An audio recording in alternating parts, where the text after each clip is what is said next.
নমস্কার বন্ধুরা, অর্ণব কিডস চ্যানেলে সবাইকে স্বাগত। চলে এসেছি আজকে জমজমাট একটি রেসিপি নিয়ে, কাঁচা কলার বড়া। আপনারা কিন্তু স্কিপ না করে পুরো ভিডিওটা দেখতে থাকুন আমি কিভাবে এই কাঁচা কলার বড়াটা বানাই। কাঁচা কলা বড়া বানানোর জন্য এখানে নিয়ে নিয়েছি আমি দুটো কাঁচা কলা, অর্ধেকটা করে কেটে নিয়েছি। কেটে খুব ভালোভাবে ধুয়ে নিয়েছি। এরপর এটাকে আমি সেদ্ধ করার জন্য গ্যাসের মধ্যে কড়াই বসিয়ে দেব। গ্যাসের মধ্যে আমি কড়াই বসিয়ে দিলাম। এখানে দিয়ে দেবো আমি পর্যাপ্ত পরিমাণে জল। এরপর এই জলের মধ্যে আমি দিয়ে দেবো ওই কেটে রাখা কাঁচা কলা। দেখুন এখানে কাঁচা কলা আমি দিয়ে দিচ্ছি। কেটে রাখা কাঁচা কলা আমি দিয়ে দিলাম। এরপর এখানে দিয়ে দেবো আমি পরিমাণ মতো লবণ আর হলুদ। লবণ আর হলুদ দিয়ে এটাকে ঢেকে আমি সেদ্ধ করে নেব প্রায় 15-20 মিনিট। তাহলেই কিন্তু আমার কাঁচা কলাটা খুব ভালোভাবে সেদ্ধ হয়ে যাবে। দেখুন সুন্দরভাবে আমি এটাকে ঢেকে দিচ্ছি। ফিরে আসছি প্রায় 15-20 মিনিট পরে। দেখুন আমি এগুলো গ্যাস থেকে নামিয়ে ঠান্ডা করে নিয়েছি। এরপর এর খোসাগুলো আমি ছাড়িয়ে নেব।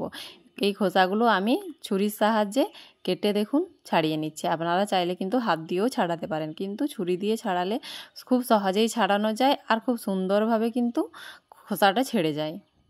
দেখুন ঠিক এরকমভাবে লম্বালম্বিভাবে কেটে আমি খোসাটা ছাড়িয়ে দিচ্ছি।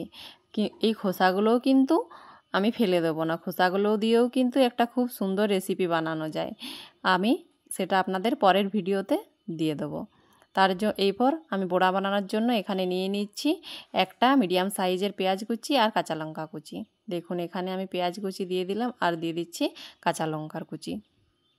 এরপর এখানে দিয়ে দেবো পরিমাণ মতো লবণ আর দেবো হাফ চামচ হলুদ গুঁড়ো আর হাফ চামচ ধনে গুঁড়ো আর দেবো হাফ চামচ জিরের গুঁড়ো আর দেবো রেড চিলি পাউডার হাফ চামচ আর দিয়ে দেবো সবশেষে অল্প পরিমাণে গরম মশলার গুঁড়ো।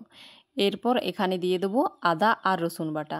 আমি আদা রসুন একসঙ্গে বেটে রেখেছিলাম, আমি আদা রসুন বাটাটাও এখানে দিয়ে দিলাম। এরপর এগুলোকে হাতে করে আমি খুব ভালোভাবে মাখিয়ে নেব। দেখুন খুব সুন্দরভাবে আমি হাতে করে মাখিয়ে নিলাম। এরপর এখানে আমি দিয়ে দেবো ওই সেদ্ধ করে রাখা কাঁচা কলা। সেদ্ধ করে রাখা কাঁচা কলাটাও আমি একটু হাতে করে ম্যাশ করে নেব। খুব ভালোভাবে আমি একটু হাতে করে ম্যাশ করে নিচ্ছি।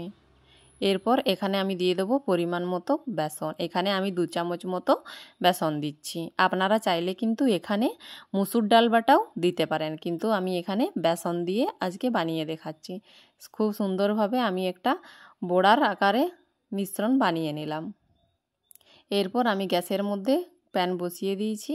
এখানে দিয়ে দিলাম বড়া ভাজার জন্য তেল।